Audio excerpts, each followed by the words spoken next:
आज की इस वीडियो में मैं आपको बताऊंगी गुरुवार व्रत कैसे करते हैं और श्री हरि बृहस्पति भगवान की कृपा पात्र पाने से आपके घर में किस प्रकार सुख समृद्धि का वास होता है। वीडियो को स्किप बिल्कुल भी मत करना और लास्ट तक देखना। अगर आपको ऐसी वीडियो चाहिए तो मेरे चैनल साधना के पाथ ब्लॉग को लाइक और सब्सक्राइब करना ना भूलें। हिंदू मान्यता के अनुसार कहा जाता है श्री हरि विष्णु भगवान का व्रत बृहस्पतिवार को किया जाता है और केले में इनका वास होता है। केला इनको अति प्रिय होता है। श्री विष्णु भगवान को पीली वस्तुएं अति प्रिय हैं, जैसे चने, गुड़, केला, और इन्हें पीली ही वस्तुओं का इनके भोग में प्रसाद लगाया जाता है और पीली ही वस्तुएं चढ़ाई जाती हैं और उस दिन पीले ही वस्त्र पहनने चाहिए।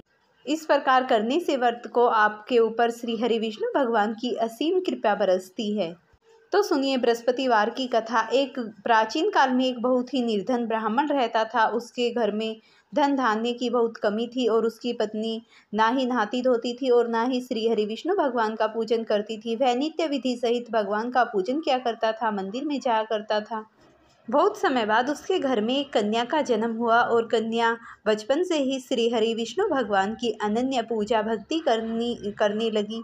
जैसे ही वो बृहस्पतिवार को भगवान विष्णु का पूजन करती तो घर से जौ ले जाती और उन्हें बोती चली जाती, और जैसे ही वह पूजन करने के बाद मंदिर से वापस लौटकर आकर देखती तो वो जौ सोने के हो जाते। कन्या की माता बोली, हाथ से रोज जौ को साफ करती है, अपने भगवान से सोने का छाछ भी ले लेती। कन्या को ये बात बहुत बुरी लगी, लेकिन उसने फिर भगवान का पूजन किया अगले बृहस्पतिवार को और भगवान से प्रार्थना की तो प्रभु ने उसकी विनती सुनकर उसे सोने का छाछ भी दे दिया।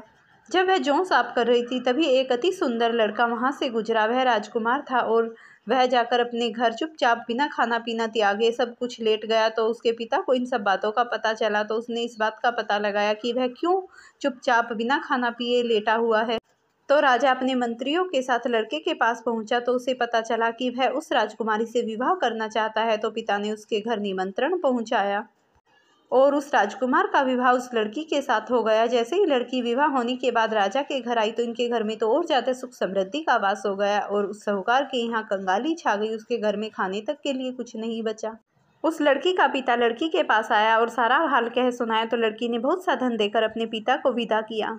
कुछ दिन बाद वह धन भी समाप्त हो गया। फिर से उसका पिता आया तो उसने कहा कि आप पिता माता जी को ये बृहस्पति देव के व्रत कराइए तो आपके घर में सुख समृद्धि का वास हो जाएगा। तो उसकी माता ने यह व्रत किया तो अंत में उन्हें वैकुंठ लोक को प्राप्त हुआ और उनके घर में सभी दरिद्रता समाप्त हो गई।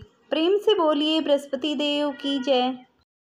ओम जय बृहस्पति देवा, स्वामी जय बृहस्पति देवा। छिन छिन भोग लगाऊं कंदली फल मेवा। तुम पूर्ण परमात्मा तुम अंतर्यामी।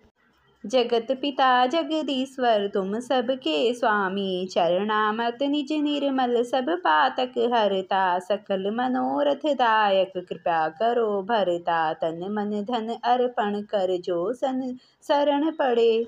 प्रभु पर कट होकर तब द्वार खड़े। दीन दयाल दयानिधि भक्तन हितकारी। पाप दोष सब हरता भव बंधन हार। सकल मनोरथ दायक सब संशय तारो।